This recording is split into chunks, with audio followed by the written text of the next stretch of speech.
Welcome to Hood Champion Boxing and Sports. In boxing, you find a way to win, or you find a way to lose. Devin Haney, he is gambling big time. In case you didn't know, a lot of people have covered this already. Devin Haney, for the foreseeable future, is no longer working with Eddie Hearn. That's because he had to sign with Top Rank just to take the fight with Kambosos. So he's now working with Top Rank and also Lou DiBella. But let me tell you why this is so. It's a good thing, okay, for Devin Haney because he gets a chance at becoming undisputed champion of his weight division. But the way they have it structured, right? And this is something that Eddie Hearn has done with his contracts for AJ.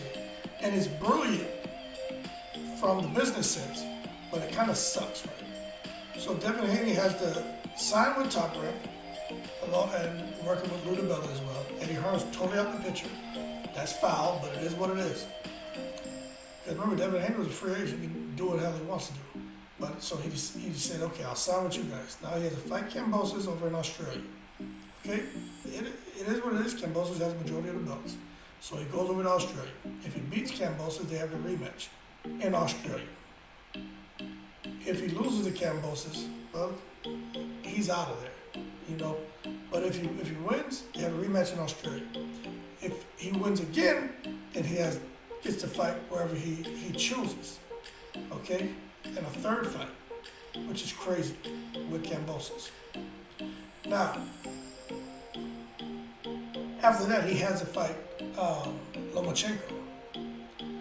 So that's going to be, this time, Devin, he's going to have this structure to where all the cards, he has all the cards, and he's going to have a structure to where if Lomachenko beats him, Devin Haney gets the lion's share of the purse, just like Kambosos.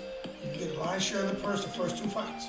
Devin Haney gets the lion's share of the purse the first fight. If he loses for some reason, they get a rematch. Still going to be in Devin Haney's favor. He's going to get the lion's share of the purse, and in the third match, it is what it is if they have a third fight. So Devin Haney, the way it looks right now, it's a multi-fight deal with with Top Rank and Lou DiBella, but it looks like a minimum 4 to 6 fights.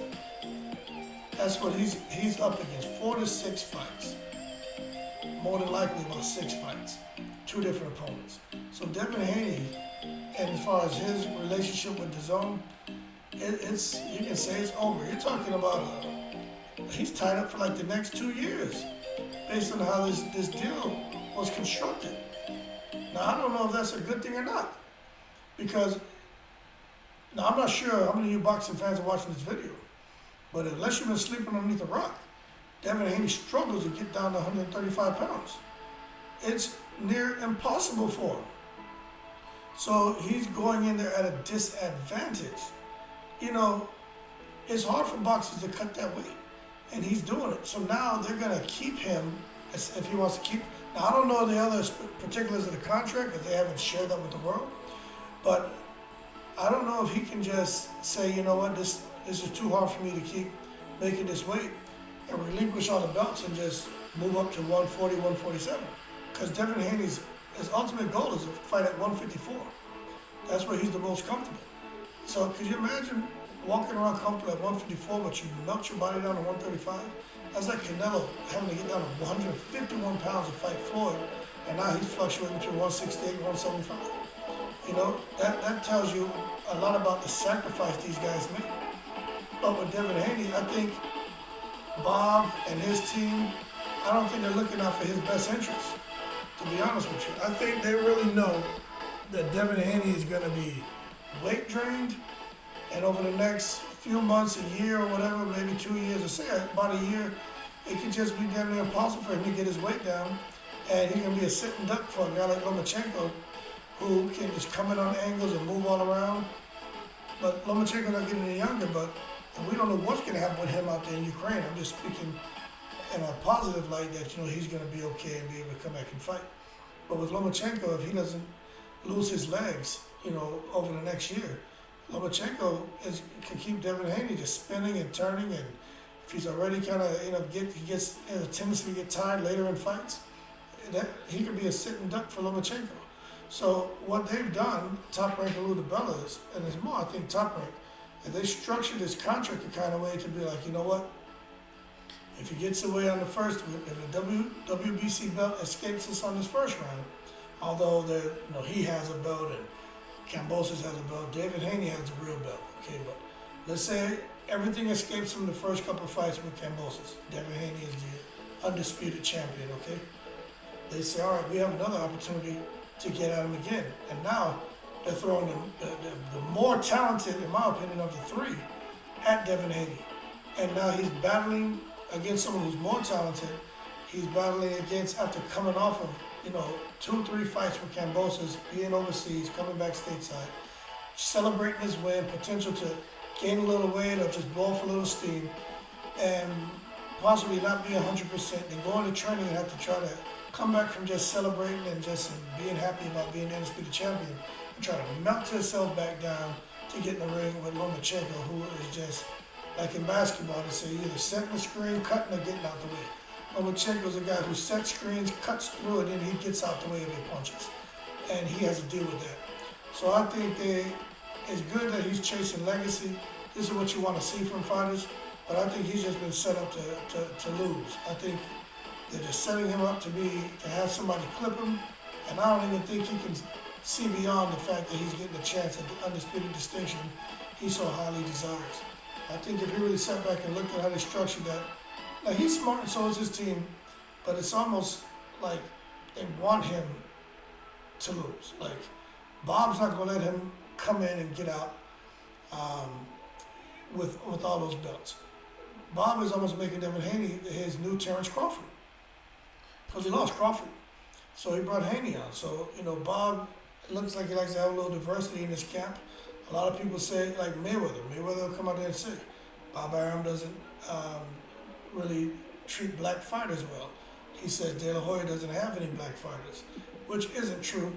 But I get what Floyd is saying. I just hate when they always talk about race. I don't know if their assessments are always, on target. But it's their opinion, so it is what it is. It's not my opinion, that's theirs. But I think by him losing Crawford and picking up Haney, that makes his operation look a lot better, and he's picking up a champion after losing a champion. So I think, Bob is out here playing chess. These guys don't realize this old man's been doing this for a long time. And before boxing, he's a lawyer. So Bob's far from slow. That being said, so is Devin Haney. And so is Lomachenko. Bob and Lomachenko are friends, just like Eddie Hearn and what's his name? The guy who just retired was cruiserweight, Tony Bellew. Like, they're really friends, or as Hearn would say, they're mates. So Bob and Lomachenko and Usyk is more than boxing.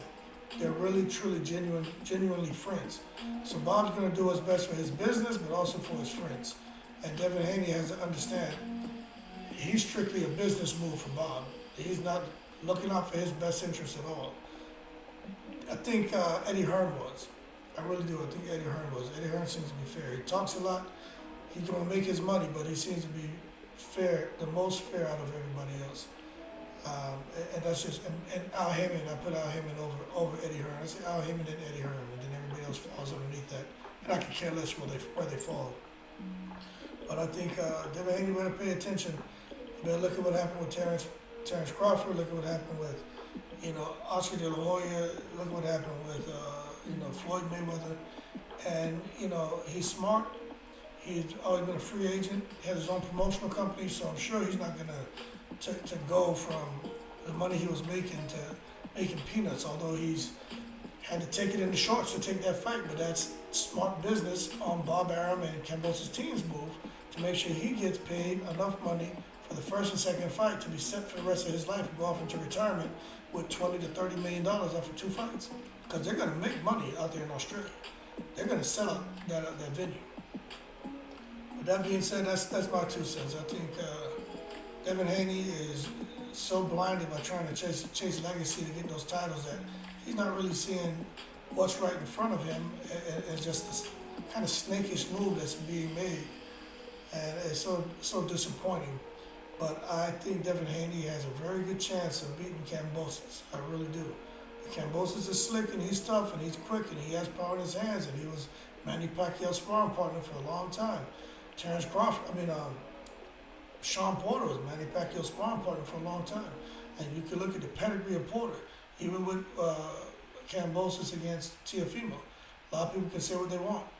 It was a fluke. I don't think it was a fluke. That right hand in the first round wasn't a fluke. The only thing that was wrong in that fight was Teofimo's dad, with no guidance, just having his son in there brawling, thinking his athleticism and power is going to get him through that fight. He needed more than that fight because this Australian was focused and looking to win. With that being said, that's what I think. I think Devin Haney for Bob Arum and his team, and for Lou DiBella, but we're talking more about Bob Arum, is just a replacement for him losing Terrence Crawford.